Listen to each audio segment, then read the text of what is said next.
Hello students, welcome to Affairs Cloud, Learn to Lead. My name is Vikas Rana. Students, आप carriers cloud की application को play store से जाके download कर सकते हैं। जैसे आपने डाउनलोड कर लिया, आप उसको ओपन करेंगे तो आप अपनी जीमेल आईडी से लॉगिन कीजिए एंड आप ट्रांसफर कर दिए जाओगे इस पेज पे, जहाँ पे आप देख सकते हैं काफ़ी सारी चीज़ें। अगर आप हमारे कोर्स को परचेज करते हैं तो आपको 10% का ऑफ मिल सकता है अगर आप क्रैक 10 का कोड यूज़ करें।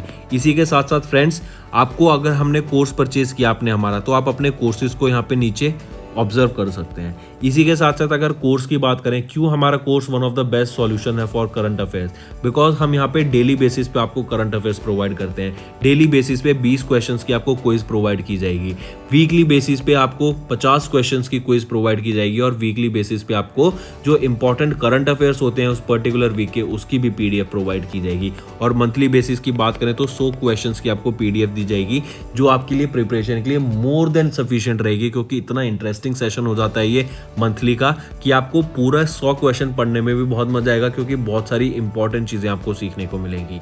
एक और चीज, हम सिर्फ इंग्लिश लैंग्वेज में नहीं, हम हिंदी लैंग्वेज में भी आपको ये सारा कंटेंट जो अभी हमने डिस्कस किया वो प्रोवाइड करते हैं। इसी के साथ साथ अगर हम स्पेसिफिकली टारगेट करते हैं बैंकिंग अवेयरनेस को, बैंकिंग रिलेटेड क्वेश्चंस को, वो भी आपको यहाँ देखने को मिलेंगे। इसी के साथ साथ हम इंटरेक्टिव इन्फोग्राफिक्स भी प्रोवाइड करते हैं, जो कि एक डिफरेंट वे है ऑफ लर्निंग। या आप इंटरेक्टिव इन्फोग्राफिक्स को हमारी एप्लीकेशन में जाके देख सकते हैं। ऑल्सो फ्रेंड्स, हम टॉपिक वाइज करंट अफेयर्स भी प्रोवाइड करते हैं, जैसे एप्लीकेशंस है, web portals, important days, books and authors, national affairs, international affairs, awards, sports, ये सारे टॉपिक वाइज जो कि 20 टॉपिक वाइज पीडीएफ्स होती हैं, ये आपको मंथली बेसिस पे प्रोवाइड की जाएंगी, ताकि आपको साथ ही साथ जीएसबी और जीके के भी कुछ इंपॉर्टेंट करंट अफेयर्स प्रोवाइड होते रहें। ये ऐसे टॉपिक्स होते हैं जिनके बेसिस पे 1 या 2 क्वेश्चन तो डेफिनेटली आपकी वीडियो में देखने को मिलता है। टॉपिक्स ईजी होते हैं बट वास्ट सिलेबस होता है, तो आपको डेली बेसिस पे ये पढ़ने पड़ते हैं, जो कि काफ़ी हेल्पफुल रहेगा आपके लिए। हेलो फ्रेंड्स, कैसे आप सब? आई होप आप सब अच्छे होंगे। तो दोस्तों, आज की वीडियो में हम सेकेंड वीक ऑफ जुलाई के इंपॉर्टेंट करंट अफेयर्स डिस्कस करेंगे।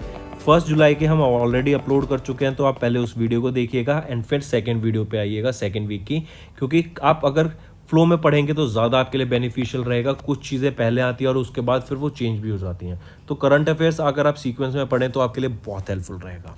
चलिए स्टार्ट करें। वो पहली इंडियन स्टेट कौन सी बनी जिसने एक रिसर्च एंड डेवलपमेंट पॉलिसी लाई अपनी स्टेट में? रिसर्च एंड डेवलपमेंट से क्या होगा? इनोवेशन होगी, नई नई चीज़ों का पता लगेगा। इनोवेशन होने से क्या होगा? फिर प्रोडक्ट्स बनेंगे।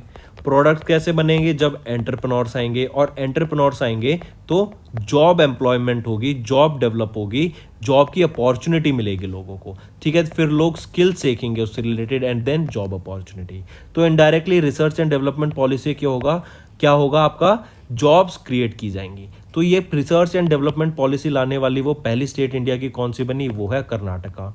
फिर ऐसे ही मैं अगर बात करूं टी हब 2.0, टेक्नोलॉजी हब 2.0 को लाने वाली वो पहली स्टेट कौन सी, या फिर किस स्टेट में आया टेक्नोलॉजी हब 2.0? ये है हैदराबाद, तेलंगाना में आया। ये किस लिए था? ताकि इकोसिस्टम को बूस्ट दिया जा सके वहां पर। इवन ये एक इंक्यूबेटर की तरह वर्क करेगा ऑफ मोर देन 2000 स्टार्टअप्स के लिए। नेक्स्ट पे आते हैं। Recently power finance corporation limited ने अभी एक लोन एग्रीमेंट साइन किया Japan bank for international corporation JBIC के साथ। कितने अमाउंट का? 300 बिलियन जैपनीज येन का। 300 बिलियन जैपनीज येन का एक लोन साइन किया पावर फाइनेंस कॉर्पोरेशन लिमिटेड ने Japan bank for international corporation के साथ। रीजन बिंग किस लिए साइन किया? ताकि सस्टेनेबल डेवलपमेंट गोल्स पर वर्क किया जा सके, ग्रीन हाउस एमिशंस को कम किया जा सके, हमारे ग्लोबल इन्वायरमेंट को सेव किया जा सके। ठीक है, तो करेक्ट ऑप्शन 3। नेक्स्ट क्वेश्चन आ जाता है, उस इंश्योरेंस कंपनी का नाम बताओ जिन्होंने smart Capital guarantee solutions launch किया, जो कि एक इंश्योरेंस प्रोडक्ट है। आई रिपीट, क्या है उस इंश्योरेंस कंपनी का नाम जिन्होंने अभी एक स्मार्ट कैपिटल गारंटी सॉल्यूशन, जो कि एक लाइफ इंश्योरेंस प्रोडक्ट है, लॉन्च किया? वो है आपका मैक्स लाइफ इंश्योरेंस। ये जो प्रोडक्ट है आपका Smart Capital Guarantee Solution, 2 scheme से बनकर बना है। एक तो स्कीम है आपकी Max Life Smart Wealth Plan, और दूसरी है Max Life Flexi Wealth Advantage. इन दोनों से मिलकर आपका ये स्मार्ट कैपिटल गारंटी सॉल्यूशन, जो कि एक लाइफ इंश्योरेंस प्रोडक्ट है, वो बना है। और ये किन के द्वारा? मैक्स लाइफ इंश्योरेंस के द्वारा। MD एंड CEO कौन है मैक्स लाइफ इंश्योरेंस के? वो हैं प्रशांत त्रिपाठी। 2000 में इसको एस्टेब्लिश किया गया था और हेडक्वार्टर कहाँ रहेगा? न्यू दिल्ली में। नेक्स्ट, उस कंपनी का नाम बताओ जिन्होंने अनाउंस किया एक initiative that was startup school India, जो कि स्मॉल सिटी में एंटरप्रेन्योर्स को हेल्प करेगा। और मैंने बताया एंटरप्रेन्योर बनने से क्या होगा, आप जॉब क्रिएशन करेंगे, ना कि आप खुद जॉब ढूंढेंगे, आप दूसरे लोगों के लिए जॉब क्रिएट करेंगे, बिजनेस सेटअप करेंगे अपना। तो वो कौन सी कंपनी रहेगी? गूगल रहेगी। इंपॉर्टेंट याद रखना, गूगल वो कंपनी है जिन्होंने एक स्टार्टअप स्कूल इनिशिएटिव लॉन्च किया गया ताकि स्मॉल सिटीज एंटरप्रेन्योर्स को नॉलेज दिया जा सके, उनको अवेयरनेस क्रिएट की जा सके इवन ऑफ डिजिटल बिजनेस की, कि आप अपने बिजनेस को ऑनलाइन कैसे ला सकते हैं, डिजिटल कैसे ला सकते हैं। ऑनलाइन क्या होगा कि वो एक ज़्यादा ऑडियंस को टारगेट कर सकेंगे। ऑनलाइन आपका कोई भी प्रोडक्ट कोई भी खरीद सकता है ऑल अराउंड द वर्ल्ड। इसीलिए आपने देखा होगा पीयूष गोयल, इन्होंने मैंगो फेस्टिवल को इनॉग्रेट किया था बेल्जियम ब्रुसेल्स में। रीज़न बीइंग कि ये इंडियन मैंगोज की मार्केट करना चाहते थे एक वर्ल्ड फेस्टिवल में, ताकि पूरी दुनिया से इंडिया के मैंगोज की ऑर्डर आए और हमारी स्पीशीज़ के बारे में पता लगे उनको। नेक्स्ट आ जाता है, इंडिया को इलेक्ट कर लिया गया as the intergovernmental committee का मेंबर, जो कि यूनेस्को की होती है, यूनेस्को की इंटेंजिबल कल्चरल हेरिटेज लिस्ट के लिए। तो कितने साल के लिए अपॉइंट किया गया? 4 साल के लिए अपॉइंटमेंट की जाती है। इससे पहले इंडिया 2 बार अपॉइंट किया जा चुका है। कब से कब तक अगर देखें तो 2006 से लेके 2010 तक पहला, दूसरी अपॉइंटमेंट हुई थी 2014 से लेके 2018। देखिए दोनों में 4-4 साल का गैप है। तो अब जो तीसरी अपॉइंटमेंट हुई है इनकी 2022 में, तो ये कब तक होगी? 2026 तक। नेक्स्ट पे आते हैं, जापान के लॉन्गेस्ट सर्विंग लीडर जो कि पीएम थे, फॉर्मर प्राइम मिनिस्टर शिंजो एबे। हम कहेंगे लेट शिंजो एबे क्योंकि इनका निधन हो गया है, इनको असैसिनेट कर दिया गया था। इनको अभी नेताजी अवार्ड से सम्मानित किया गया था नेताजी रिसर्च ब्यूरो के द्वारा। आपको पूछा जा रहा है किस साल में इनको इससे सम्मानित किया गया था? 2022 में इनको सम्मानित किया गया था। अगर मैं बात करूं शिंजो एबे की, इनको पद्मा विभूषण से भी सम्मानित किया गया जा चुका है पहले। ठीक है, तो करेक्ट ऑप्शन यहाँ क्या हुआ? ऑप्शन 3। नेक्स्ट आ जाते हैं, अर्मन डुप्लेंटिस। इन्होंने, अब ये किस स्पोर्ट से बिलोंग करते हैं? पहले तो ये पोल वॉल्ट से बिलोंग करते हैं। इन्होंने अपना ही वर्ल्ड रिकॉर्ड तोड़ा, his own men's pole vault world record को इन्होंने तोड़ा 6.2 मीटर का। ठीक है, कहाँ पे तोड़ा? वर्ल्ड इंडोर चैंपियनशिप, जो कि कहाँ हो रही थी? बेलग्रेड में हो रही थी। पूछा जा रहा है कि अर्मन डुप्लेंटिस ये किस कंट्री से बिलोंग करते हैं? तो ये स्वीडन से बिलोंग करते हैं। नेक्स्ट पे आइए, और एक चीज़ और, टर्की की बात करें तो इसका नाम चेंज हो गया। अब क्या हो गया है? TURKIYE, और टी के ऊपर 2 स्माइली फेस की आंखें। तो ये TURKIYE इनका नेम जो अप्रूव किया गया चेंज, ये किसके द्वारा किया गया? यूनाइटेड नेशन के द्वारा ये चेंज ऑफ नेम अप्रूव किया गया। इसी के साथ साथ अगर हम देखें हिंदी लैंग्वेज, हिंदी को बढ़ावा देने के लिए एट द यूनाइटेड नेशन में हिंदी को बढ़ावा देने के लिए इंडिया ने $800,000 US कमिट किए हैं, वहाँ पे प्रोवाइड किए। Next, ministry of health and family welfare ने एक MOU साइन किया ताकि इंडिया से टीबी को इराडिकेट कर दिया जाए। कब तक? 2030 तक। क्वेश्चन पूछा जा रहा है कि ministry of health and family welfare ने किसके साथ टाई अप किया? ये क्या? मिनिस्ट्री ऑफ पंचायती राज के साथ, बिकॉज ये इनका टारगेट रहेगा कि हम इंडिया से टीबी को टारगेट खत्म कर दे, that too from rural areas. और ये 2030 नहीं फ्रेंड्स, 2025 है। टारगेट ईयर क्या रहेगा? 2025। Panchayati Raj, ministry of health and family welfare ने किसके साथ टाई अप किया? मिनिस्ट्री ऑफ पंचायती राज के साथ, ताकि 2025 तक हम टीबी को खत्म कर सकें। ट्यूबरक्लोसिस को कहाँ पे इफेक्ट करती है? ये लंग पे इफेक्ट करती है। ऑप्शन करेक्ट 4th होगा। नेक्स्ट पे आइए, किस कंट्री ने रिसेंटली, या वो कौन सी कंट्री 68th कंट्री बनी जिन्होंने इंटरपोल का चाइल्ड सेक्सुअल एक्सप्लॉयटेशन डाटाबेस को ज्वाइन किया? ICSE के डाटाबेस को ज्वाइन करने वाली 68th कंट्री बनी इंडिया। इंटरपोल की क्या मुझे फुल फॉर्म बता सकते हैं? इंटरपोल होता है, फुल फॉर्म बताइए इसकी पहले। वो होती है इंटरनेशनल क्रिमिनल पुलिस ऑर्गेनाइजेशन। ठीक है, इनों के चाइल्ड सेक्सुअल एक्सप्लॉयटेशन डाटाबेस को ज्वाइन करने वाली 68th कंट्री बन गई इंडिया। और इंडिया से किसने ज्वाइन किया? CBI ने, सेंट्रल ब्यूरो ऑफ इन्वेस्टिगेशन ने। CBI की बात करें तो 1923 में स्टैब्लिश की गई थी। इंटरपोल की बात करें तो 1923 में स्टैब्लिश किया गया था इसको। लायन फ्रांस में इसका हेडक्वार्टर रहेगा और 195 कंट्रीज इसके मेंबर हैं। G20 की मेंबरशिप इंडोनेशिया के पास रहेगी अभी। इसके बाद किस इंडिया के पास आ जाएगी? 21 दिसंबर 2022 से इंडिया के पास G20 की आपके पास G20 की वो होगी presidency. Next, dash became the India's first bank to launch universe. ये यूनिवर्स क्या है?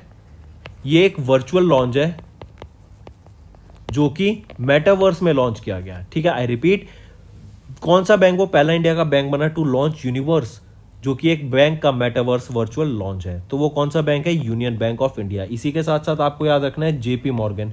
जेपी मॉर्गन वो पहला बैंक बना जिन्होंने एक वर्चुअल लॉन्च ओपन किया, लार्जेस्ट और फर्स्ट वर्चुअल लॉन्च था ये आपका मेटावर्स में लॉन्च किया गया। क्या नाम था? पोकेमॉन से याद रखाया था मैंने आपको, ऑनिक्स। ऑनिक्स नाम से याद रखिएगा। ठीक है, ये था जेपी मॉर्गन का। और यूनिवर्स की बात करें, ये है यूनियन बैंक ऑफ इंडिया का। नेक्स्ट, ऐसे ही याद रखना है पॉलीवर्सिटी। ये भी जैसे एक blockchain based network BBN largest blockchain network भी लॉन्च किया गया था, और एक पॉलीवर्सिटी भी जो कि आपके सिमिलर काइंड ऑफ यूनिवर्सिटी होगी जो कि आर्टिफिशियल रियलिटी पे वर्क करेगी। बीबीएन एंड पॉलीवर्सिटी भी इंडिया के द्वारा लॉन्च किए गए थे। ठीक, चलिए नेक्स्ट पे आते हैं। AIIB Asian infrastructure investment bank अभी लॉन्च करेगा एक इंटर्म ऑपरेशनल हब, जो कि पहला ओवरसीज ऑफिस होगा। कहां पर? Abu Dhabi, United Arab Emirates में, UAE में। ठीक है, चलिए नेक्स्ट पे आते हैं। नेक्स्ट हम बात पहले यहाँ पे देख लेते हैं टोक्यो जापान की।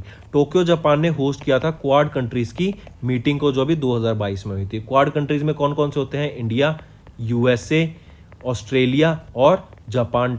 ठीक है, ये 4 कंट्रीज क्वाड कंट्रीज में आ जाते हैं। फिर I2U2 की मैं बात करूं, ये अभी फॉर्म किया गया है, जहां पे प्राइम मिनिस्टर जो बाइडन, प्रेसिडेंट ऑफ USA जो बाइडन ने विजिट किया था, और वहीं पे अभी इनकी पहली समिट हुई थी I2U2 की। इसमें कौन कौन से हैं? USA, Israel, UAE and India. Israel की बात करें तो यार लिपिड, ये नए आपके प्राइम मिनिस्टर बन गए हैं इजराइल के। इन्होंने रिप्लेस किया है नेफ्ताली बेनेट को, और ये शॉर्टेस्ट सर्विंग प्राइम मिनिस्टर बने हैं इजराइल की। कौन? Naftali Bennett. नेक्स्ट पे आते हैं, यहाँ पे करेक्ट ऑप्शन होगा अबू धाबी। नेक्स्ट पे आते हैं, नेम द इंडियन एथलीट। उसे इंडियन एथलीट का नाम बताओ जिसने सिल्वर मेडल जीता, डायमंड लीग में जीता। डायमंड लीग कहाँ हुई थी? स्वीडन में हुई थी। किस लिए जीता? 89.94 मीटर की जेवलिन थ्रो करके जीता। अगर जेवलिन थ्रो की है तो याद आ जाना चाहिए आपको हम किसकी बात कर रहे हैं। इंडियन जेवलिन थ्रो कौन करते हैं? नीरज चोपड़ा, जिनको गोल्डन बॉय से भी जाना जाता है। और ये कहाँ से बिलोंग करते हैं? हरियाणा से बिलोंग करते हैं। तो करेक्ट ऑप्शन ऑप्शन 1। नेक्स्ट आ जाता है, which state will host 36th national games of India in 2022 for the first time. National games of India 36th national games of India है, 2022 में होस्ट करेगा, पहली बार होस्ट करेगी। कौन सी सिटी है? गुजरात। गुजरात की बात करें तो पहला स्टील स्लैग रोड भी यहीं पे है, जो कि कहाँ है? सूरत में है। फिर पहला global centre for traditional medicine, या फिर पहला नहीं, global centre for traditional medicine, ये कहाँ पर स्टैब्लिश्ड है? जामनगर में। और ये किसकी मदद से बनाया जाएगा? वर्ल्ड हेल्थ ऑर्गेनाइजेशन की मदद से बनाया जाएगा। तो correct option option 4 Gujarat. 3 member delimitation commission अभी चेयर की जाएगी किनके द्वारा? तो याद रखना, मिनिस्ट्री ऑफ होम अफेयर्स के द्वारा एक 3 मेंबर की डिलिमिटेशन कमीशन सेटअप की गई ऑफ म्युनिसिपल वार्ड्स इन दिल्ली। ये किसके द्वारा हेड की जाएगी? विजय कुमार देव के द्वारा इसको हेड किया जाएगा। ठीक है, इंपॉर्टेंट याद रखिएगा। और ये जो कमेटी है ये 4 महीने के अंदर अपनी रिपोर्ट देगी, सबमिट करेगी। नेक्स्ट आ जाते हैं, as per the PhD CCI PhD chamber of commerce and industry के द्वारा इंडिया की इंटरनेशनल इकोनॉमिक रेजिलियंस 2022 में क्या रैंक रहेगी? इंडिया आ जाता है 2nd पोजीशन पे। अगर मैं बात करूं 1st पोजीशन पे कौन रहेंगे, तो 2 कंट्रीज फर्स्ट पे रहेंगे, वो है जर्मनी और आपका कनाडा। ये दोनों आपका इंटरनेशनल इकोनॉमिक रेजिलियंस 2022 की रिपोर्ट में 1st पोजीशन पे रहेंगे। ठीक है, तो करेक्ट ऑप्शन क्या है? इंडिया कौन सी पोजीशन पे? 2nd पोजीशन पे। नेक्स्ट आ जाता है, नेम द ऑर्गेनाइजेशन जिसने अभी पंजाब नेशनल बैंक के साथ मिलके PNB रक्षक प्लस स्कीम को लॉन्च किया। किनके द्वारा लॉन्च किया गया? वो है आपका यहाँ पे 5th ऑप्शन, इंडियन एयरफोर्स के साथ। ठीक है, 5th इंडियन एयरफोर्स के साथ मिलके PNB बैंक ने पंजाब रक्षक प्लस स्कीम को लॉन्च किया। ये आपका पर्सनल एक्सीडेंट कवर प्रोवाइड करेगी 50 लाख तक का। फिर अगर डेथ हो जाती है, फिर अगर मैं बात करूं death during air force air accident, तो आपका 1 करोड़ तक का टर्म इंश्योरेंस होगा इसमें, और पर्सनल एक्सीडेंट होता है और जिसमें कोई परमानेंट डिसेबिलिटी आ जाती है तब भी आपका 50 लाख तक का इंश्योरेंस होगा यहाँ पर। तो करेक्ट ऑप्शन 5, इंडियन एयरफोर्स के साथ पंजाब नेशनल बैंक ने एक MOU साइन किया पंजाब नेशनल बैंक रक्षक प्लस स्कीम के लिए। नेक्स्ट आ जाते हैं, किस ऑर्गेनाइजेशन ने अभी एक Asia book of records and India book of record certification को पाया अलॉन्ग विद महा metro from Maharashtra for constructing the longest double decker viaduct in Asia. वो कौन सा है? हमारा NHAI। बहुत जोरों शोरों से हर जगह पे कंस्ट्रक्शन चल रही है पूरे इंडिया में। मैं आपको बात बता दूं, इंडिया को लॉजिस्टिक्स के मामले में ताकि ईज ऑफ डूइंग बिजनेस हो सके और एक गति शक्ति पोर्टल के अंडर, ताकि जो हम एक दूसरे से इजीली कनेक्टेड हो, एक दूसरे से लोग इजीली कनेक्टेड हो, कंपनीज, आपकी फैक्ट्रीज, आपके लोग इजीली कनेक्टेड हो, इसलिए काफ़ी ज़्यादा इंफ्रास्ट्रक्चर पे वर्क कर रहा है। तो करेक्ट ऑप्शन है यहाँ पे NHAI, National Highway Authority of India. So ये जो इतनी हाईवेज बनाए जा रहे हैं किसके अंडर बनाए जाते हैं? गति शक्ति मास्टर प्लान के अंडर, ताकि लोग इंडिया को कनेक्ट किया जा सके। फिर आ जाते हैं, किस ऑर्गेनाइजेशन ने अभी एक टेस्ट किया first of its kind waste disposable technology by releasing 78 kg of garbage from the international space station. जो ये गार्बेज रिलीज किया ना, ये तो बर्न हो जाएगा जब हमारे एटमॉस्फेयर में एंटर करेगा, बट क्वेश्चन पूछा जा सकता है कि एक नए काइंड का वेस्ट डिस्पोजेबल टेक्नोलॉजी किस स्पेस ऑर्गेनाइजेशन के द्वारा लॉन्च की गई? नासा के द्वारा लॉन्च की गई। इन्हीं का है जेम्स वेब स्पेस टेलीस्कोप, जो कि वर्ल्ड का largest and most powerful telescope है जो इंफ्रारेड रीजन में वर्क करता है। और इन्हीं के द्वारा अभी एक हमारे यूनिवर्स की 13.8 बिलियन ओल्ड लाइट कैप्चर की गई, जो पुरानी लाइट जब से ट्रैवल कर रही है और हमारे पास जो अब पहुंची है उस लाइट को कैप्चर किया गया है with the help of James Webb space telescope, जो कि नासा के द्वारा रिलीज किया गया। फिर अगर मैं इसरो की बात करूं, इसरो के GSLV C-53 रॉकेट ने 3 सिंगापुरियन सैटेलाइट्स को लॉन्च किया। और ये 3 सिंगापुरियन सैटेलाइट कहां से लॉन्च की गई? श्रीहरिकोटा स्पेस सेंटर से, जो कि आंध्र प्रदेश में, यहां से इसको रिलीज करा गया। नेक्स्ट आ जाते हैं, उस पर्सनैलिटी का नाम बताओ जिन्होंने 2022 की ऑस्ट्रियन ग्रैंड प्रिक्स को जीता।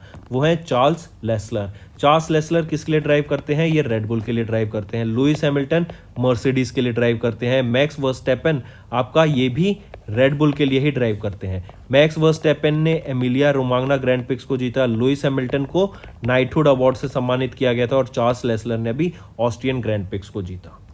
नेक्स्ट आ जाते हैं ब्रिजेंद्र कुमार सिंघल। इनका भी रिसेंटली निधन हो गया। इनको फादर ऑफ इंटरनेट भी जाना जाता था। 1995 में इंडिया में इंटरनेट लाने वाले ही ब्रिजेंद्र कुमार सिंघल ही थे, ये याद रखिएगा। फिर अगर मैं बात करूं नेशनल स्टैटिस्टिक्स डे, ये किन की याद में ऑब्जर्व किया जाता है, या फिर ऐसे कह सकते हैं फादर ऑफ इंडियन स्टैटिस्टिक्स कौन थे? वो थे PC महालनोबिस, और इन्हीं की याद में हम नेशनल स्टैटिस्टिक डे भी ऑब्जर्व करते हैं। नेक्स्ट 22वां नेशनल फिश फार्मर्स डे कब ऑब्जर्व किया जाता है? 22वां नेशनल फिश फार्मर्स डे 10 जुलाई को ऑब्जर्व किया जाता है। Correct option.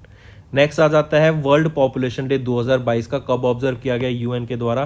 तो 11 जुलाई को हमने वर्ल्ड पॉपुलेशन डे ऑब्जर्व किया गया, और इसी दिन UN की रिपोर्ट आई कि इंडिया सरपास कर देगा चाइना को to become the world's most populous country by the year 2023। Next है, किस मिनिस्ट्री ने अभी रिसेंटली इशू किया guidelines for the centrally sponsored scheme, जिसको हम मिशन वत्सल्य भी कहते हैं।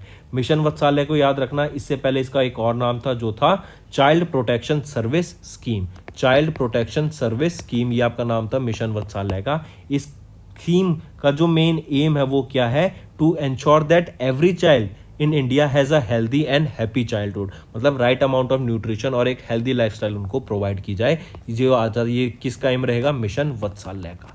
तो किस मिनिस्ट्री के द्वारा ये इशू की गई गाइडलाइंस फॉर दिस? वो है ministry of women and child development. Next आ जाता है, किस मिनिस्ट्री ने SBI कैप के साथ मिलके, SBI कैप वेंचर्स लिमिटेड के साथ मिलके एक TDC सेटअप किया गया, ट्राइलेटरल डेवलपमेंट कॉर्पोरेटिव फंड। ये TDC क्या करेगा? आपका ग्लोबल इन्वेस्टमेंट फंड में या फिर ग्लोबल इन्वेस्टमेंट के लिए ये कुछ फंड प्रोवाइड करेगा। और इंडिया ने कितना फंड कंट्रीब्यूट किया है इस TDC में? इंडिया ने 175 करोड़ रुपीस का फंड सेलिब्रेट किया है, और ये ग्लोबल इनोवेशन डेवलपमेंट फंड में अपना कंट्रीब्यूशन देगा थ्रू दिस TDC, जो कि है ट्राइलेटरल डेवलपमेंट कॉर्पोरेशन। इसमें बात करें तो कौन सी मिनिस्ट्री रहेगी? मिनिस्ट्री ऑफ एक्सटर्नल अफेयर्स ने SBI कैप वेंचर लिमिटेड के साथ ये MOU साइन किया। नेक्स्ट आ जाते हैं IRDAI। इनके द्वारा अभी 2 टास्क फोर्स सेटअप की गई हैं। डायरेक्ट याद रखिएगा, 2 टास्क फोर्स में से जो 9 मेंबर की टास्क फोर्स है वो कौन हेड करेंगे? भार्गव दास गुप्ता। और जो 7 मेंबर की टास्क फोर्स है वो हेड करेंगे Naveen Teliani. So correct option option B. Next, किनको रिसेंटली अपॉइंट किया गया इंडिया का न्यू शेरपा फॉर G20? देखो G20 अभी नहीं होने वाली है, तो इससे पहले याद रखो G20 की प्रेजेंसी अभी किसके पास है? मैंने बताया इंडोनेशिया के पास है। फिर 1 दिसंबर, मैंने वहां पे शायद 21 दिसंबर बोला, करेक्ट कर लेना। 1 दिसंबर से लेके 2022 से इंडिया की प्रेसिडेंसी किसके, G20 की प्रेसिडेंसी किसके पास आ जाएगी? इंडिया के पास आ जाएगी। कौन है नए शेरपा G20 के? वो है अमिताभ कांत। अमिताभ कांत अगर आपको याद हो ये क्या रह चुके हैं? CEO. He is the former CEO NITI Aayog के। और अब नए नीति आयोग के सीईओ या फिर अमिताभ कांत को किन्होंने रिप्लेस किया? वो है परमेश्वरम अय्यर ने रिप्लेस किया to become the new CEO of NITI Aayog. तो coming back to the question, किनको अपॉइंट किया गया new sherpa for group of 20? वो है Amitabh Kant. Coming next question is which of the following books authored by Boris Johnson? Boris Johnson कौन है? ये former prime minister हैं यूके के। इन्होंने रेजिग्नेशन दे दिया। और जब ये क्वेश्चन मैं करा रहा था मैंने आपको बोला था कि इनकी किताब का भी नाम याद रखना। कौन कौन सी किताब है? The dream of Rome and 72 virgins. ये दो तो है ही हैं। इसके अलावा एक और किताब थी the Churchill factor, how one man made history. Next आ जाता है इंटरनेशनल मलाला डे। कब ऑब्जर्व किया जाता है? 12 जुलाई को हम इंटरनेशनल मलाला डे ऑब्जर्व करते हैं। मलाला यूसुफी कौन थी? ये एक सोशल एक्टिविस्ट थी, या फिर ये कह सकते हैं कि गर्ल एजुकेशन की बात कर रही थी पाकिस्तान में जब इनको गोली से शूट कर दिया गया था। फिर ये यूएस में आई। यूएस में आकर इनको नोबेल प्राइज से सम्मानित किया गया फॉर हर ब्रेवरी। एंड इन्होंने जो अवेयरनेस क्रिएट किया, इन्होंने जो वर्क किया है towards the girl education in the whole world, उसी वजह से इनको नोबेल प्राइज से भी सम्मानित किया गया था। तो और अब याद रखिएगा 12 जुलाई को हम इंटरनेशनल मलाला डे ऑब्जर्व करते हैं अक्रॉस द ग्लोब। नेक्स्ट, अग्रदूत ग्रुप ऑफ न्यूज़पेपर, ये किस स्टेट से बिलोंग करता है? तो याद रखना अभी गोल्डन जुबली सेलिब्रेशन को इनॉग्रेट किया गया प्राइम मिनिस्टर नरेंद्र मोदी जी के द्वारा ऑफ अग्रदूत ग्रुप ऑफ न्यूज़पेपर। ये कहां से बिलोंग करता है? असम से बिलोंग करता है। असम का एक फेस्टिवल भी याद रखिएगा, अंबुबाची फेस्टिवल। ठीक है। नेक्स्ट, किस स्टेट में अभी रिसेंटली ट्रेडिशनल खर्ची फेस्टिवल को ऑब्जर्व किया गया? ये खर्ची फेस्टिवल कहां ऑब्जर्व किया गया? त्रिपुरा में ऑब्जर्व किया गया। Next, dash became the first state to implement new education policy 2020 की। किसने इंप्लीमेंट की इस प्राइम लेवल पर? इससे पहले एक दो चीज़ और देख लो। पहली न्यू एजुकेशन पॉलिसी आई थी 1968 में, फिर 1986 में, फिर 1986 वाली को 1992 में एडिट किया गया, और इसके बाद फिर नई एजुकेशन पॉलिसी आई 2020 में। तो अब ये पूछा जा रहा है वो पहली स्टेट कौन सी बनी न्यू एजुकेशन पॉलिसी को इंप्लीमेंट करने के वाली? वो है उत्तराखंड। उत्तराखंड की न्यूज़ देखें तो ये पहला स्टेट बना जिन्होंने ड्रोन का अप्रूव किया in the health care sector. और उत्तराखंड ने ही पहले ऋषभ पंत को अपना ब्रांड एम्बेसडर बनाया, स्टेट ब्रांड एम्बेसडर, ताकि स्पोर्ट्स की अवेयरनेस क्रिएट की जा सके among the youth of Uttarakhand. और उसके बाद अक्षय कुमार को अपना स्टेट ब्रांड एम्बेसडर बनाया। ठीक है, चलिए नेक्स्ट पे आते हैं। अभी रिसेंटली उस कंट्री का नाम बताओ। वो है मेडागास्कर, जिन्होंने एक MOU साइन किया टेलीकम्युनिकेशन कंसल्टेंट्स इंडिया लिमिटेड के साथ, ताकि ई विद्या भारती और एक ई आरोग्य भारती, ये दो पोर्टल्स को लॉन्च किया जा सके। डायरेक्टली इन दो को नाम याद रख लो, ई विद्या भारती और ई आरोग्य भारती आ जाए तो TCIL ने किसके साथ टाइप किया? मेडागास्कर कंट्री के साथ टाइप किया। एकदम अलग से होता है। और अभी G20 की प्रेसिडेंसी किसके पास है? इंडोनेशिया के पास। और फिर किसके पास आ जाएगी? आपकी इंडिया के पास। नेक्स्ट, क्रोशिया वो 20वां कंट्री बन गया जिन्होंने यूरो को अपनी करेंसी रिप्लेस करने की बात की गई।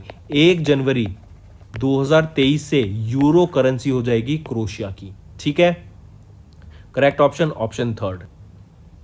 नेक्स्ट, उस इंश्योरेंस कंपनी का नाम बताओ जिन्होंने भी पार्टनर किया कॉमन सर्विस सेंटर्स के साथ under the ministry of electronics and IT to increase awareness of health insurance in rural areas. Rural areas में हम देखते हैं कि हेल्थ इंश्योरेंस कम कराते हैं लोग, तो उसका इम्पैक्ट बताने के लिए कि वो आपको फाइनेंशियली कैसे हेल्प कर सकता है इन द लॉन्ग टर्म, कभी भी कोई अचानक इमरजेंसी आ जाए तो आपके कैसे हेल्पफुल रहेगा ये आपका इंश्योरेंस प्रोडक्ट, कि आपको हेल्थ इंश्योरेंस करानी चाहिए ये। और इसकी अवेयरनेस क्रिएट करने के लिए रूरल एरियाज में किसने टाई अप किया? कॉमन सर्विस सेंटर्स के साथ। वो है star health and allied insurance ने टाई अप किया, ताकि रूरल एरियाज में हेल्थ इंश्योरेंस की अवेयरनेस क्रिएट की जा सके। ठीक है, इंपॉर्टेंट, याद रखिएगा ये आप।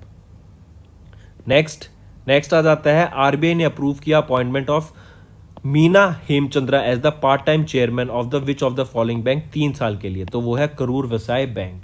ठीक है, करूर वसाय बैंक की इनको पार्ट टाइम चेयरमैन अपॉइंट करने की बात की आरबीआई के द्वारा। कौन है? मीना हेमचंद्रा। और इसी के साथ साथ अगर मैं बात करूं मीना हेमचंद्रा की, आप बताइए जरा, ये अभी क्या है करंट पोजीशन पे? She is held the position of additional director of KVB under the independent category from 26 May 2022। ठीक है, 3 साल के लिए, ये भी याद रखिएगा। करूर वसाय बैंक की, करूर वसाय बैंक कहाँ पर है? ये करूर में है, जो कि तमिलनाडु में है। 1916 में इसको डेवलप इस्टेब्लिश किया गया था और इसके एमडी और सीईओ कौन रहेंगे? B Ramesh Babu. Next, who was recently appointed as the chairman cum managing director, chairman cum managing director of new India assurance company limited के नए चेयरमैन कम मैनेजिंग डायरेक्टर कौन है? वो है माधुलिका भास्कर। आई रिपीट, माधुलिका भास्कर नई चेयरमैन कम मैनेजिंग डायरेक्टर बनी new India insurance company limited की। इसी के साथ साथ अगर मैं NIASL की बात करूं, मुंबई महाराष्ट्र में इनका हेडक्वार्टर 1919 में इसको बनाया गया था। और ये रिप्लेस किसको करेंगी? माधुलिका भास्कर, ये अतुल सहाय इनको रिप्लेस करेंगे to become the new chairman cum managing director of NIACL।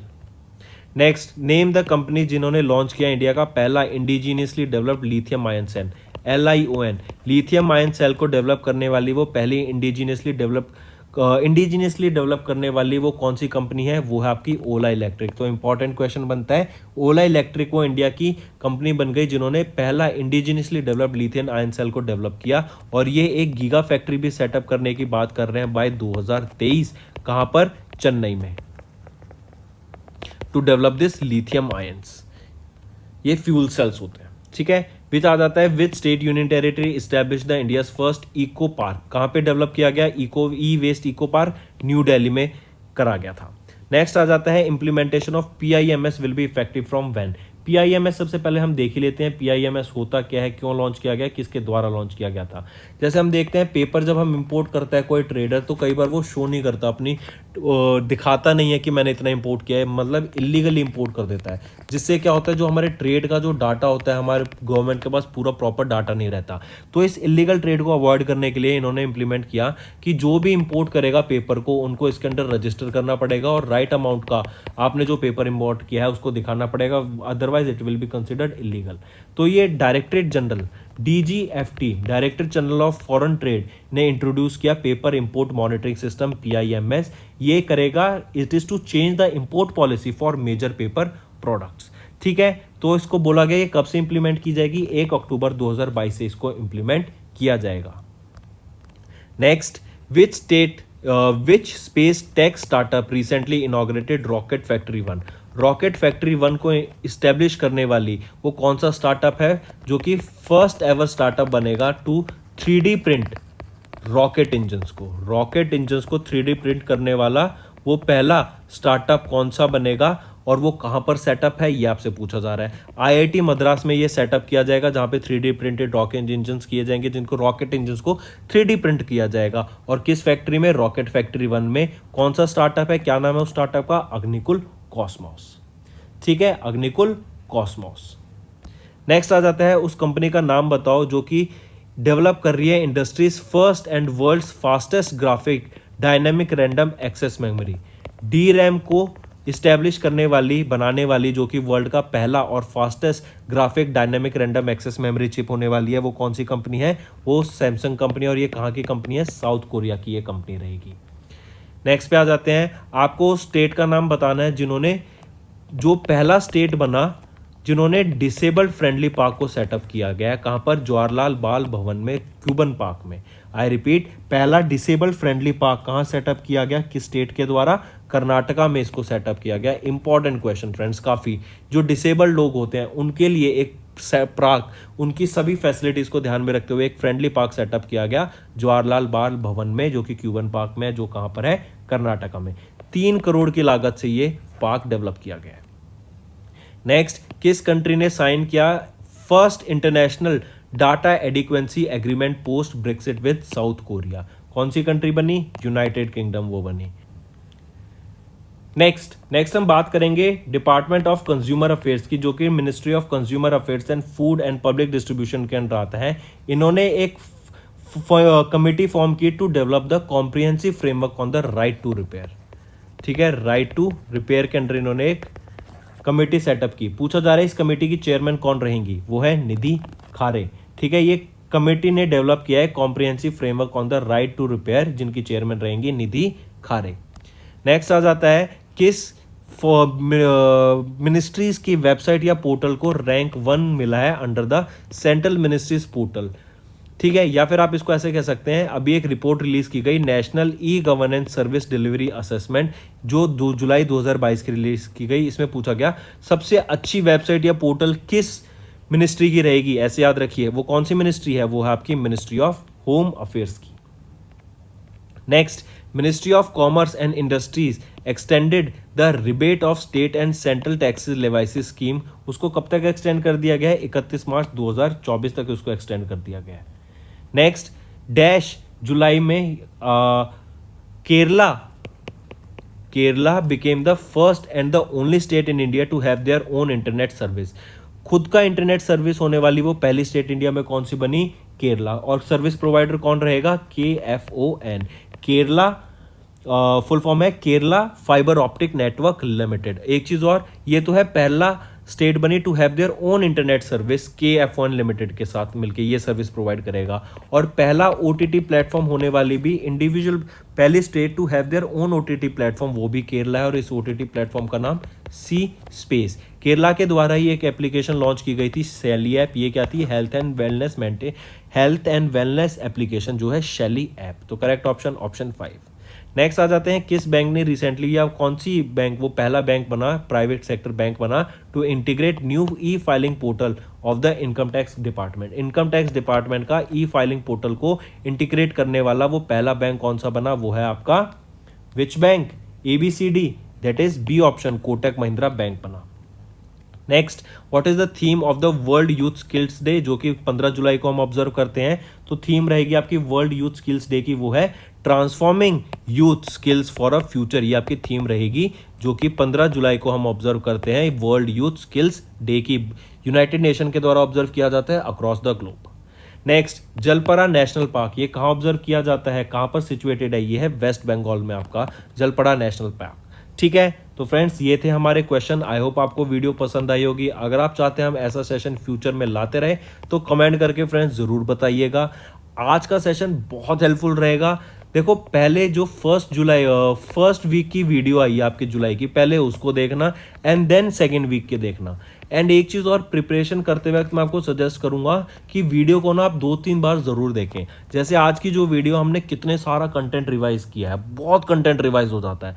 तो इस सब वीडियोस को आप एक बार तो देख लेते हैं बट आपको याद नहीं रहता, तो आप उसको फिर से वीडियो को देखें, कम से कम 2 से 3 बार वीडियो को ज़रूर देखें। और जल्दी से जल्दी हमारी 3rd वीक की वीडियो आएगी, ऐसे ही 4th वीक की, एंड फिर मंथली भी बहुत अच्छी सेशन की वीडियो होती है जो कि रिवाइज करा देती है। मतलब आप एक समझिए, महीने में अगर एक कोई करंट अफेयर आ रहा है तो उसको हम कम से कम 5 से 6 बार करंट अफेयर को आपको रिवाइज करा देते हैं, और 2 से 3 बार एप्लीकेशन में हमारी जो क्विज है वहां से आप रिवाइज कर लेते हैं। तो बहुत अच्छा सेशन था फ्रेंड्स। आई होप आपको मजा आया और नई चीजें सीखी। अगर कुछ नया सीखा तो कमेंट करके बताइएगा।